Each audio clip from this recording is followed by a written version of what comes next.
कोरोनाले वास्तवमा संसारमा धेरै मानिसहरूलाई प्रत्यक्ष रूपले र अप्रत्यक्ष रूपले असर गरेको छ।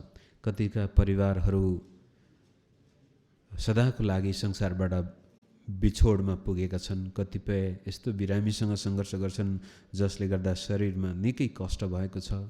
कतिको व्यापार व्यवसाय टाँट पल्टेर गयो, कतिको जागिर गयो र हाम्रै चर्चमा पनि थुप्रै विश्वासीहरूको आर्थिक कुराहरूदेखि लिएर व्यवसायका कुराहरू, परिवारका कुराहरू, कतिपय हाम्रा योजनाहरू सबै अस्तव्यस्त भए। सरकारहरू धेरै देशमा अहिले एकदमै दुःख कष्टको समयबाट गइरहेछन्।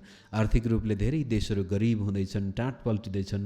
त्यसैमाथि पनि युद्ध र विभिन्न प्रकारका सङ्घर्षले गर्दाखेरि देशमा अहिले बडो डरलाग्दो अन्योल छ, अस्थिरता छ।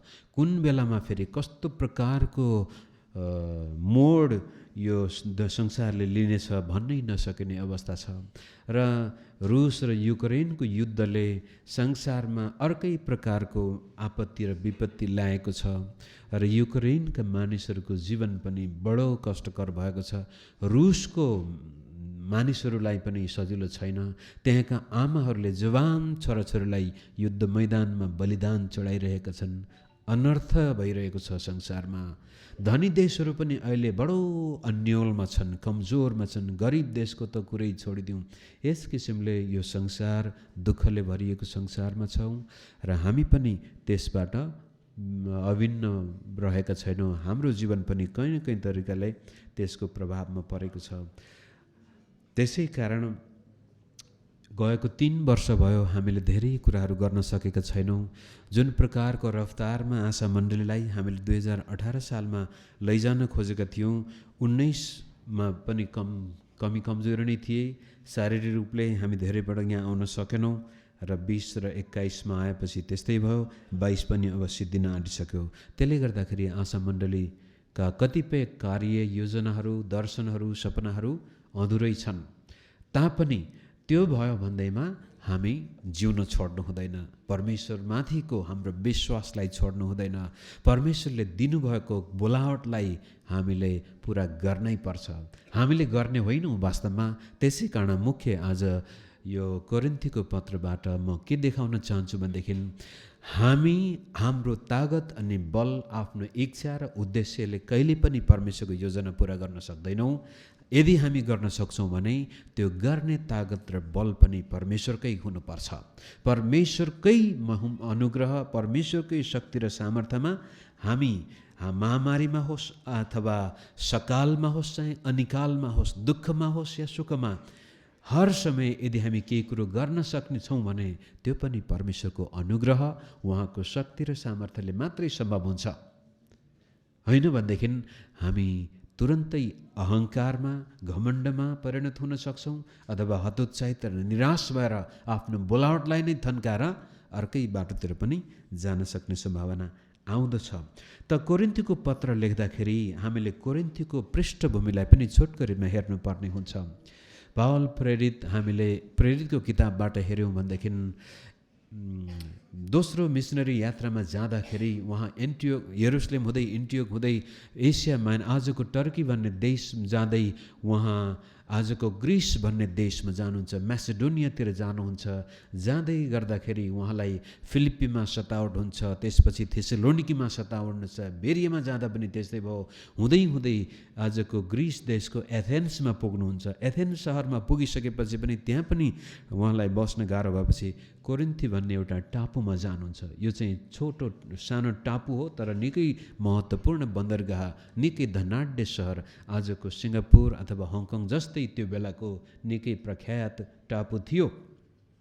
त्यहाँ जाँदाखेरि एकजना यहुदी परिवार जसले सायद त्योभन्दा पहिले नै येशूलाई विश्वास गरेको पनि हुनसक्छ, जसको नाम हो प्रिस्किला र अक्विला, उनीहरूलाई रोमबाट दुःख कष्टका साथ लखेटिएको थियो। रोमको सम्राटले रोमबाट यहुदीहरूलाई निकालेपछि उनीहरू पनि शरणस्थान खोज्दै खोज्दै कोरिन्थीमा आइपुगेका थिए र त्यसै सम्पर्कमा पावल पनि उनीहरू सँगसँगै बस्न पुगे, सँगसँगै काम गर्न पुगे र त्यसै घर प्रिस्किला र अक्विलाको घरबाट कोरिन्थीमा मण्डली स्थापना भयो। र लगभग 1.5 वर्षसम्म पावल त्यहाँ बस्नुहुन्छ। बडो शक्तिशाली मण्डली त्यहाँ स्थापना भयो। कतिपटक त पावललाई साह्रै गाह्रो थियो, छोडेर जान खोज्दाखेरि प्रभुले त बस्नै पर्छ भनेर दर्शन पाएपछि उहाँ बस्नुहुन्छ। र पछि जब मण्डली सशक्त भइसकेपछि त्यसलाई त्यहाँका स्थानीय अगुवाहरूको हातमा समर्पित गरेर उहाँ फेरि अर्कै ठाउँमा जानुहुन्छ, एफिसीमा बस्नुहुन्छ। त्यहाँ बस्दाखेरि उहाँले पहिलो पत्र लेख्नुभयो।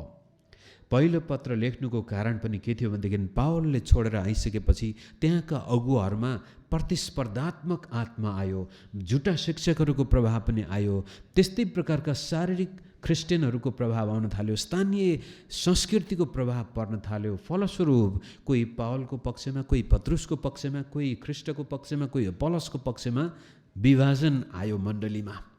जुन प्रकारको महिमित मण्डली कोरिन्थीमा सुरु भएको थियो, त्यो महिमित मण्डलीलाई विखण्डन गर्नको लागि मण्डलीभित्रै विभाजनको आत्मा आयो, मण्डलीभित्रै विवाद आयो, विश्वासीमा मनमुटाव, अगुवामा यो ग्रुपिजम के भन्छ, समूहमा जातको कुरो, धर्मको कुरो, रुपियाँ पैसा, गरिबी धनीको कुरो।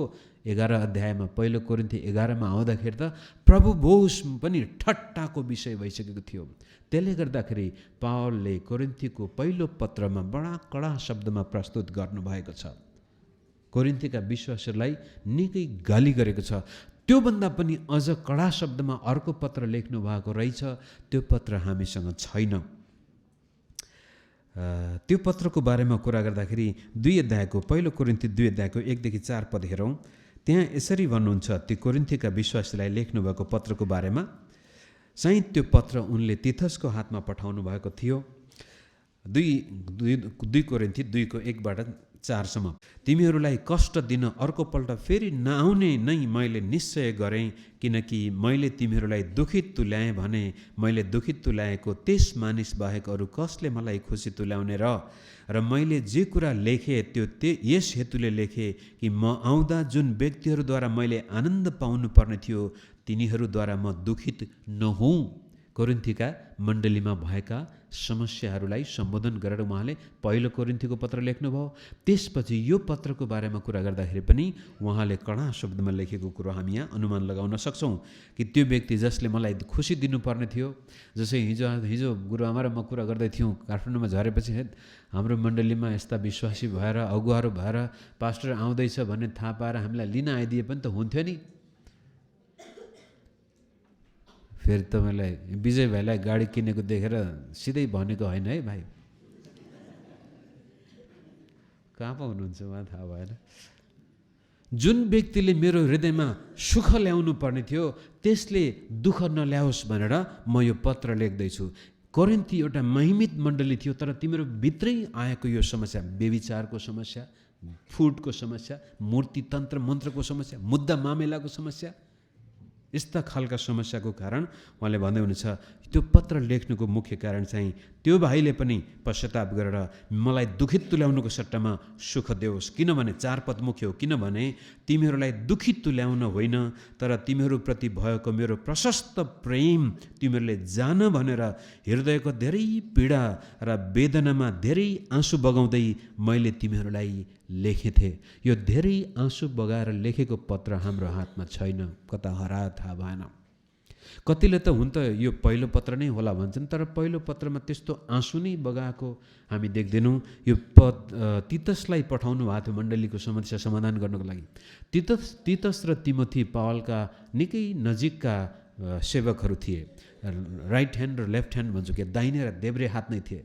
तिमोथी निकै मिजासिलो स्वभावका व्यक्ति थिए, नम्र स्वभावका, तर तीतस चाहिँ अलि कडा स्वभावका थिए अनि सायद उमेरमा पनि तीतस अलि पाको हुनुपर्छ।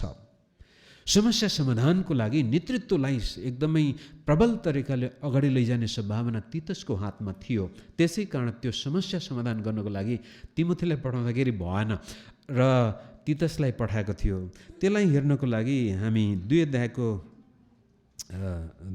12 पदमा के लेख्नु भएको छ, ख्रीष्टको सुसमाचार प्रचार गर्न त्रोआसमा आउँदा प्रभुमा मेरो लागि एउटा ढोका खोलिएको थियो। 13 पद। तर मेरो भाइ तीतसलाई त्यहाँ नभेटाउँदा मेरो मनमा चैन भएन, यसकारण तिनीहरूबाट बिदा लिएर म म्यासिडोनिया अथवा म्याकिडोनियातर्फ गएँ। अथवा तीतसको हातमा यो निकै दुःखलाग्दो पत्र उहाँले लेख्नु भएको थियो अनि तीतस फर्केनन्। लामो समय भइसक्यो, त्रोआसमै आएर भेटौँला भनेको थियो होला, 2-3 महिना कति बितिसके। डर लाग्यो पावललाई, के गरी कोरिन्थीकाहरूले कतै तीतसलाई आक्रमण त गरिहालेन। त्यो बेलामा विश्वासै हुन्थेन। आजको जस्तो फेसबुकमा तुरन्तै कल गर्न पनि पाइँदैन थियो। फलस्वरूप पावल एकदमै आत्तिन्छन्। त्रोआसबाट पर्खिन नसकेर उनी त्यसपछि म्यासिडोनियाबाट गएर फेरि कोरिन्थीसम्मै जानको लागि चाहिँ त्यहाँ पनि विचार गर्दै थिए। तर त्यसपछि 7 अध्यायमा जानुहोस्। 7 अध्यायको 5 देखि 13 पदसम्म हामी पढौँ। दोस्रो कोरिन्थी 7:5बाट। किनकि हामी म्यासिडोनियामा आएपछि पनि हाम्रा शरीरलाई केही विश्राम मिलेन, तर चारैतिरबाट हामीलाई सङ्कष्ट आइपरेको थियो। बाहिर एम आई रिडिङ दिस, म त्यही पढ्दैछु होइन। सङ्कष्ट आइपरेको थियो, बाहिर सङ्घर्ष र भित्र डरै डर थियो। तर उदासीहरूलाई सान्त्वना दिनुहुने परमेश्वरले तीतसको आगमनद्वारा हामीलाई सान्त्वना दिनुभयो। किनकि तिनको आगमनले मात्र होइन, तर त्यस सान्त्वनाले पनि जुन सान्त्वना तिनले तिमीहरूबाट पाएका थिए। मलाई भेट्ने तिमीहरूको ठुलो इच्छाको बारेमा तिनले हामीलाई भने। मेरो निम्ति तिमीहरूको शोकको विषयमा र म प्रति तिमीहरूको गहिरो चिन्ताको विषयमा पनि तिनले बताए र यसरी म अझै बढी आनन्दित भएँ। मैले आफ्नो पत्रबाट तिमीहरूलाई शोकित तुल्याएको भए पनि म पछुतो गर्दिनँ। हुन त मलाई पछितो भएकै थियो। मलाई थाहा भयो कि त्यस पत्रले तिमीहरूलाई थोरै समयको निम्ति मात्र भए पनि शोकित तुल्यायो। तिमीहरूलाई शोक भयो भनेर म खुसी भएको होइन, तर तिमीहरूको शोकले तिमीहरूलाई पश्चातापी बनायो भनेर हो।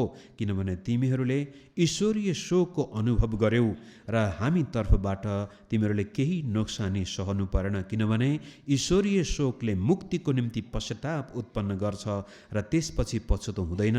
तर संसारिक शोकले भने मृत्यु उत्पन्न गर्छ। किनकि हेर, यस ईश्वरीय शोकले तिमीहरूमा कस्तो उत्साह उत्पन्न गराएको छ। आफैलाई निर्दोष तुल्याउन तिमीहरूमा कस्तो उत्सुकता छ, कस्तो क्रोध, कस्तो भय, कस्तो तृष्णा, कस्तो जोश, न्याय होस् भन्ने कस्तो इच्छा। सबै कुरामा तिमीहरूले आफैलाई निर्दोष भएको साबित गरेका छौ। मैले यो पत्र अन्याय गर्ने व्यक्तिको कारणले लेखेको होइन, न त अन्यायमा पर्ने व्यक्तिको कारण नै हो, तर यस हेतुले कि परमेश्वरको दृष्टिमा हामीप्रति तिमीहरूको उत्साह कस्तो छ सो तिमीहरूलाई थाहा होस्। यसै कारण हामीलाई सान्त्वना मिलेको छ। कोरिन्थीका विश्वासीहरूलाई आँसु बगाउँदै एउटा कडा पत्र लेखेर तीतसको हातमा पठाइसकेपछि तीतसको योग्य नेतृत्वका साथसाथै पावलको आत्मामा, पवित्र आत्माद्वारा प्रेरित भएर लेखिएको पत्रद्वारा कोरिन्थीमा बडो ठुलो पश्चाताप आएछ। तर यता पावल खबर नपाएर त्रोआसमा, एफिसीमा पनि बस्न सकेन, त्यसपछि त्रोआसमा पनि बस्न सकेनन्, त्यसपछि म्यासिडोनिया कोरिन्थीको बाटो जाँदै गर्दाखेरि जब तीतस पनि फर्केर आउँदाखेरि बडो आनन्दित हुन्छन्। कोरिन्थीका विश्वासीहरूमा आएको परिवर्तनको कारण पावल अत्यन्तै आनन्दित हुन्छन्। यो चाहिँ कोरिन्थी र पावलको सम्बन्ध। कोरिन्थीको चर्च एउटा महिमित चर्च र त्यहाँका विश्वासीमा परमेश्वरको वचनले ल्याएको बदलाव देखेपछि एउटा पास्टरको हृदयमा आएको आनन्दको बारेमा हामी यहाँ देख्दैछौँ। यस्तो किसिमका पत्रहरू आदान प्रदान भएका थिए। कोरिन्थीका विश्वासीले पनि पावललाई पत्र लेखेका थिए। सुरुमा त पावल को बदनाम गरेका थिए। त्यो कुरो हेर्नको लागि हामीले कोरिन्थीका विश्वासीको चरित्रलाई पनि हेरिहाल्नु। कस्तो खालको चरित्र रहेछन् त। यो आँसु र दुःख कष्टका साथ लेख्नुपर्ने पत्र लेख्दाखेरि त्यसको पछाडिपट्टि कोरिन्थीका विश्वासीको चरित्र कस्तो थियो। पहिलो कुरो त मैले भनिहालेँ, त्यहाँ विभाजन थियो। अगुवा बिचमा विभाजन, विश्वासी बिचमा मतभेद, भिन्नता। परमेश्वरको राज्य खोज्नुको भन्दा पनि संसारिक राज्य खोज्नेहरू त्यहाँ थिए। त्यसका साथसाथै पावललाई पनि यिनीहरूले हेर्ने दृष्टिकोण हेर्नुहोस् त। त्यसलाई हेर्नको लागि हामी 10 अध्याय 2 कोरिन्थी 10:2 पद हेरौँ। 10:2 पदमा के भन्नुहुन्छ पावल भने, म तिमीहरूलाई बिन्ती गर्छु कि तिमीहरू कहाँ आउँदा मैले देखाउन सोचेको त्यो साहस निर्भयता साथ तिनीहरूलाई देखाउन नपरोस्, जुनहरूले हामी सांसारिक तरिकाले काम गर्छौँ भन्ने शङ्का गर्छन्। पावल प्रेरितको विरुद्धमा हुनु नहुनु आरोप प्रत्यारोप भइरहेको थियो। अनि पावलले के भन्दैछ भने, म आउन चाहन्छु। हामीले यो 2 कोरिन्थी 1 अध्यायको अन्तिमतिर र 2 अध्यायमा आउँदा पनि पावलले आफू त्यहाँ नआएको नआउनुको कारण सफाई दिनुभएको छ। र 2 कोरिन्थी 10:2 अनुसार हामी देख्दैछौँ, कोरिन्थीका विश्वासीहरू पावललाई चाहिँ एउटा सांसारिक सेवक, स्वार्थपूर्तिको लागि भनेर शङ्का गरिरहेका छन्। त्यति मात्र होइन, पावललाई शङ्का मात्र होइन, पावलप्रतिको अनादर पनि 10 अध्यायकै 9, 10, 11 पद हेरौँ त। 2 कोरिन्थी 10:9बाट पढ्नुहोस्। मैले तिमीहरूलाई लेखेका पत्रहरू तिमीहरूलाई डर देखाउनलाई हो भन्ने नठान, किनकि तिनीहरू भन्छन् त्यसका चिठ्ठीहरू गहकिला र प्रभावशाली हुन्छन्, तर त्यो आफै उपस्थित हुँदा चाहिँ त्यो कमजोर हुन्छ र त्यसको वचनको केही महत्त्व नै हुँदैन। पावल प्रेरित जस्तो महान प्रभुको दासप्रति उसका चर्चका विश्वासीहरूको प्रतिक्रिया हेर्नुहोस् न, कस्तो खालको चरित्र छ त्यहाँका विश्वासीको। एउटा महिमित मण्डली स्थापना गर्नको लागि विश्वासीको भूमिका, अगुवाहरूको भूमिका, आफ्नो अगुवाप्रति कस्तो प्रकारको आचरण, पावल प्रेरितलाई उनीहरू हेला गर्दैछन्। पत्रमा त खुब लेख्छ, भोजराज भट्टन बोल्न त खुब बोल्छ, मान्छे त त्यस्तै हो भनेर धेरैले भने सुनाउनेहरू पनि आउँछन् बेला बखतमा। तर पावलले के भन्दैछ भने, हेर कोरिन्थीका विश्वासीहरू हो, मैले यी पत्र लेख्नुको, मैले यसरी तिमीहरूलाई बोल्नुको, मैले तिमीहरूलाई सम्झाउनुको मुख्य उद्देश्य नै हामीले 7 अध्यायमा नै हेऱ्यौँ कि तिमीहरूमा आएको बदलावको कारण मेरो हृदय साह्रै आनन्दित भएको छ। तिमीहरूले जुन जीवन पाएका छौ त्यो देख्दाखेरि म साह्रै आनन्दित हुन्छु। अनि प्रेरित 20 अध्यायमा पनि र कोरिन्थीकै पत्रमा पनि उहाँले बडो स्पष्टसँग, मैले तिमीहरूको रुपियाँ पैसा खोजेको पनि होइन, तिमीहरूको लुगाफाटा पनि खोजेको होइन, तिमीहरूबाट केही चाहेको होइन, यति मात्रै चाहेको हो कि ख्रिस्ट तिमीहरूमा प्रस्तुत हुन सकेको होस्, ख्रिस्टको स्वभाव तिमीहरूमा आउन सकोस्। त्यो भइदिएपछि मेरो जिन्दगी सार्थक हुनेछ। म एउटा सफल प्रभुको सेवक बन्नेछु यदि तिमीहरूमा ख्रिस्टको स्वरूप, ख्रिस्टको जीवन आएको होस्। त्यो भयो भने मलाई पुग्यो भनेर उहाँले लेख्दै हुनुहुन्छ। त्यस कारण त्यो 11 अध्यायमा जानुहोस् त, त्यसै कोरिन्थीका विश्वासीको पावल प्रतिको चरित्र 2 कोरिन्थी 11को 3-4 पद पढौँ। तर जसरी सर्पले आफ्नो चलाकीले हव्वालाई छल्यो, त्यसरी नै ख्रिस्टप्रतिका तिमीहरूको निष्कपट र चोखो भक्तिबाट तिमीहरूका विचारहरू भ्रममा पर्छन् कि भनेर मलाई डर लागेको छ। पावलको चिन्ता यो, जसरी आदम सुरुको मानिसलाई शैतानले फसायो, त्यस्तै किसिमले तिमीहरूमा पनि त्यो परीक्षा आएर तिमीहरू पनि पतन हुन्छौ कि भन्ने मलाई चिन्ता छ। 4 पद, किनकि यदि कुनै व्यक्ति आएर हामीले प्रचार गरेको भन्दा अर्कै येशूलाई प्रचार गर्यो भने, अथवा तिमीहरूले पाएको आत्माभन्दा अर्कै आत्मा तिमीहरूले ग्रहण गर्यौ भने, वा तिमीहरूले पाएका सुसमाचारभन्दा अर्कै कुनै सुसमाचार ग्रहण गर्यौ भने, तिमीहरू यी सबका सामु सजिलै झुक्दा रहेछौ। अब परमेश्वरको वचन जसरी कोरिन्थीमा पावलको हातबाट आएको थियो, त्यसमा विश्वासयोग्य हुनुको सट्टामा त्यसपछि झ्याली पिट्ने प्रचारक आउँछन्, चटकी देखाउने प्रचारकहरू त्यहाँ आउँछन्, बडा गजबको आश्चर्य कर्महरू गर्ने आउँदाखेरि त्यहाँका विश्वासहरू सजिलै त्यसको पछि लाग्ने। त्यो ठुलो समस्या, त्यो डर, त्यो चिन्ताले गर्दाखेरि पावल प्रेरितले धेरै पटक आफ्ना भाइहरूलाई त्यहाँ पठाउनुहुन्छ, सम्झाउनुहुन्छ, बुझाउनुहुन्छ, पत्र लेख्नुहुन्छ र भन्नुहुन्छ, मेरो जीवनको लक्ष्य र उद्देश्य तिमीहरूको जीवन ख्रिस्ट येशूको जस्तै होस्। यो चाहिँ कोरिन्थीका विश्वासीको चरित्र। सजिलै झुटा शिक्षातिर जाने, सजिलै मण्डलीमा खटपट भयो भने मण्डलीलाई बनाउनुको सट्टा बिगार्नतिर पाइला चालिहाले। कसैले पास्टर अगुवाहरूको विरोध गर्यो भने त्यसलाई सम्झाउनुको सट्टामा त्यससँग सहभागी भइहाल्ने। कसैले मण्डली फुटाउन थाल्यो भने त्यसपछि त्यसको निराकरण गर्नुको सट्टामा, त्यसको समाधान गर्नुको सट्टामा उल्टै त्यसैलाई चाहिँ उचालिदिने। त्यो स्वभाव प्रायःजसो मण्डलीहरूमा हुन्छ। एउटा महिमित मण्डली नहुन दिनको लागि कोरिन्थीको मण्डलीमा जुन प्रकारको शैतानले बिउ छरेको थियो, त्यो बिउ आज आशा मण्डलीमा, आशिष मण्डलीमा अथवा कुनै पनि मण्डलीमा, ज्योति मण्डलीमा होस्, जुनसुकै मण्डलीमा किन होस्, यो परीक्षा आज पनि छ।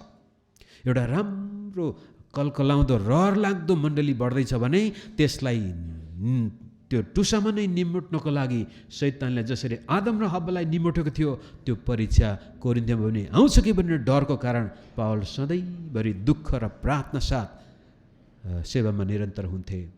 त्यसपछि अब पावलले विश्वासीको निम्ति भोगेको दुःख पनि हामीले हेर्नुपर्ने हुन्छ। कारण हाम्रो शीर्षक नै छ महामारी पछिको महिमित मण्डली हामी बन्ने हौँ भनेदेखि परमेश्वरको वचनभित्र मात्रै हामी महिमित मण्डली बन्दछौँ। भोजराज भट्टले आएर नयाँ नयाँ खालका शिक्षा, उटपट्याङ खालका शिक्षा देखाओ। गणेश तामाङले एकदमै बडो गजबको छुट्टै सिद्धान्त ल्यायो। दिपेन्द्रले अर्कै प्रकारको सेवा सुरु गर्यो। हरिले अर्कै प्रकारको सेवा सुरु गरेर बाइबल चाहिँ खोल्दै नखोलेर विभिन्न प्रकारका मानवीय स्तरबाट जब मण्डली बनाइन थाल्यो भने त्यसपछि त्यसलाई महिमित मण्डली भन्न सक्दैनौँ। परमेश्वरको वचनभित्र रहेर हामी कस्तो प्रकारको जीवन बिताउँदैछौँ, कस्तो प्रकारको मण्डली बन्दैछौँ। हामी मण्डलीभित्र आएपछि कुर्सीमा बस्दाखेरि हामी कस्तो खालको व्यक्ति हौँ। कोरिन्थीको त्यो विद्रोहको आत्मा स्वागत गर्ने व्यक्ति हौँ, शैतानिक परीक्षालाई स्वागत गर्ने व्यक्ति हौँ, झुटा शिक्षातिर तुरन्तै लाग्ने व्यक्ति हौँ, विभाजनलाई तुरन्तै अँगाल्ने व्यक्ति हौँ, पास्टर अगुवारको अनादर गर्नको लागि तुरन्तै मुख खोलिहाल्ने व्यक्ति हौँ, या त परमेश्वरले दिनुभएको यो महान जीवनलाई विचार गरेर प्रभुले गर्नुभएका पाप र अधर्म, क्षमा दिनुभएका पाप र अधर्मलाई हेर्दाखेरि हामी कुनै प्रकारका योग्यका नहुँदै पनि ख्रिस्टले हामीलाई यति साह्रो प्रेम गर्नुभयो। हामी कुनै प्रकारको स्वर्गको हकदार हुने अवस्था थिएन, तर ख्रिस्ट यसले हामीलाई सदाकालको लागि जीवनको पुस्तकमा नाम लेखिदिनु भयो। र एक दिन जब मृत्युले हाम्रो ढोकामा ढकढकाउनेछ, त्यस बेला मृत्युसँग डराएर त्रास भएर लुक्नुको सट्टामा मृत्युलाई सहर्ष स्वीकार गर्ने विश्वासी बन्ने भएको कारण हामी मण्डलीमा आउँदाखेरि पनि हामी जुन कुर्सीमा बसेका छौँ त्यो कुर्सीमा बसेको बेलामा पवित्र आत्मालाई साँच्चै समातेर, येशू ख्रिस्टको हात समातेर, येशू ख्रिस्टको पाउ समातेर बसेको हामी विश्वासी बन्यौँ भनेदेखि बल्ल त्यो मण्डली महिमित बन्न सक्छ। प्रत्येक विश्वासीले मण्डलीमा आउँदाखेरि एकातिर पवित्र आत्माको हात, अर्कोतिर येशू प्रभुको हात समातेर पितालाई महिमा दिइरहेको व्यक्ति हामी बन्यौँ भने बल्ल त्यहाँ परमेश्वरको महिमा आउँछ। होइन भनेदेखि पावलको जस्तै डर आज ममा पनि छ, पास्टर गणेशमा पनि छ, पास्टर दिपेन्द्रमा होला, हरिमा होला, विकासमा होला, हामी यहाँ एल्डर डिकनहरूमा हुन सक्छौँ। किनभने हामी जहिले पनि शैतानको परीक्षामा सजिलै जान मन पराउँछौँ। यो परीक्षा कोरिन्थीका विश्वासी लागि मात्र थिएन, आशा मण्डलीमा पनि यथावत रहन्छ। महिमित मण्डली बन्नको लागि प्रत्येक विश्वासी महिमित विश्वासी बन्नुपर्छ। पावलले कोरिन्थीको मण्डलीको लागि भोगेका दुःखको बारेमा हेर्दाखेरि 11 अध्यायको 7 पदबाट पढौँ त। आफूलाई होच्याएर तिमीहरूलाई चाहिँ उच्च पारौँ भनी परमेश्वरको सुसमाचार मैले तिमीहरूलाई सित्तैमा सुनाउँदा के मैले पाप गरेँ त? पावलको एउटा सर्कास्टिक भाषा भन्छौँ हामी, के भन्छ त्यो व्यङ्ग्यात्मक भाषामा। कोरिन्थीको मण्डलीबाट पावलले आर्थिक सहायता लिएनन्। कारण के हो? अब त्यहाँ धेरै धनाढ्य विश्वासीहरू पनि थियो होला, अनि पास्टरलाई के गरी सहायता गरेपछि यो त मेरो हो, यसलाई त मैले सहायता गरेको छु। त्यो बेलाको चलन नै यस्तो थियो। एउटा विशिष्ट विद्वान, विशिष्ट शिक्षक, कुनै दार्शनिक आयो भनेदेखि धनाढ्यहरूले सहायता गर्न मन पराउँथे, अनि उनीहरू मैले त फलानुलाई सहायता गरेको छु भनेर उनीहरूको पनि इज्जत हुन्थ्यो। सहित कोरिन्थमा पनि त्यस्तै प्रकारको चलन भएको कारण पावलले कोरिन्थीका विश्वासको सहायता स्वीकार गर्न मानेनन्। बरु गरिब मण्डली फिलिप्पीको मण्डलीले, थेसलोनिकीको मण्डलीले, मेसिडोनियाका मण्डलीले पठाएको भेटीलाई उहाँले सहर्ष स्वीकार गरेर कोरिन्थीमा स्वतन्त्र प्रकारले कुनै रुपियाँ पैसा नलिएर सेवा गर्नुभएको छ। तर यहाँ चाहिँ आएर भन्दै हुनुहुन्छ, फेरि पढौँ त। आफूलाई होच्याएर तिमीहरूलाई चाहिँ उच्च पारौँ भनी परमेश्वरको सुसमाचार मैले तिमीलाई सित्तैमा सुनाउँदा के मैले पाप गरेँ त? पावलले कोरिन्थीका विश्वासको निम्ति दिएको बलिदान त्यति मात्र होइन, भावनात्मक रूपले हेर्दै जाउँ। त्यसै दोस्रो कोरिन्थी 11 को 16 देखि 21 पद हेरौँ। म फेरि भन्दछु, कुनै मानिसले मलाई मूर्ख नसम्झोस्, तर तिमीहरू त्यस्तो सम्झन्छौ भने पनि मूर्खलाई झैँ मलाई ग्रहण गर, ताकि म पनि केही घमण्ड गर्न सकूँ।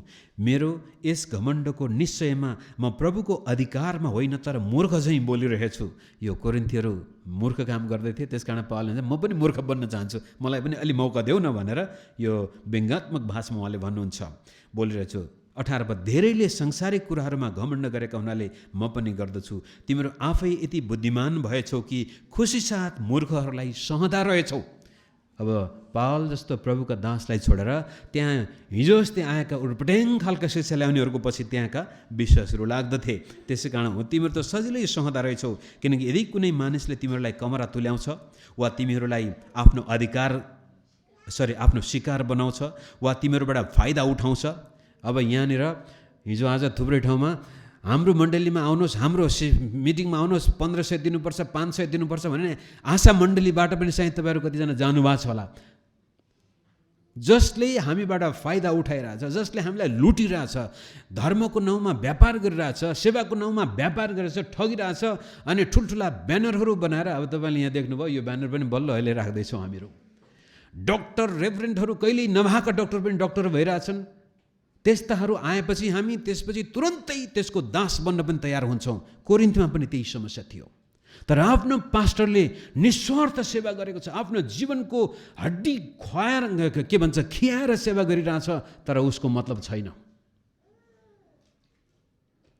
तर कोही दार्जिलिङबाट आए, कोही सिक्किमबाट आए, कोही साउथ इन्डियाबाट आए, कोही अमेरिकाबाट आए, कोही अफ्रिकाबाट आए, अनि ढ्याङ्ग्रो ठटाए त्यो चटकी जाने जस्तै यहाँ चङ्गाई गरिदियो एक दुईजनालाई, अनि हाम्रा विश्वास पनि हुरुरुरुरु त्यतै गए।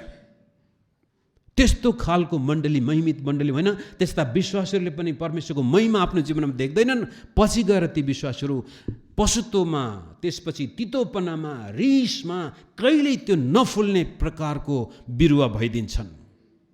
पावलको चिन्ता यो, हेर मैले तिमीहरूको लागि यदि गर्दाखेरि तिमीहरू अझै पनि मूर्खकै पछि लागेछौ। जसले तिमीलाई दास बनाउँछ त्यसलाई नै गुरु भन्ठान्छौ, जसले तिमीलाई लुटिरहेछ त्यसकै पछि लागिरहेछौ।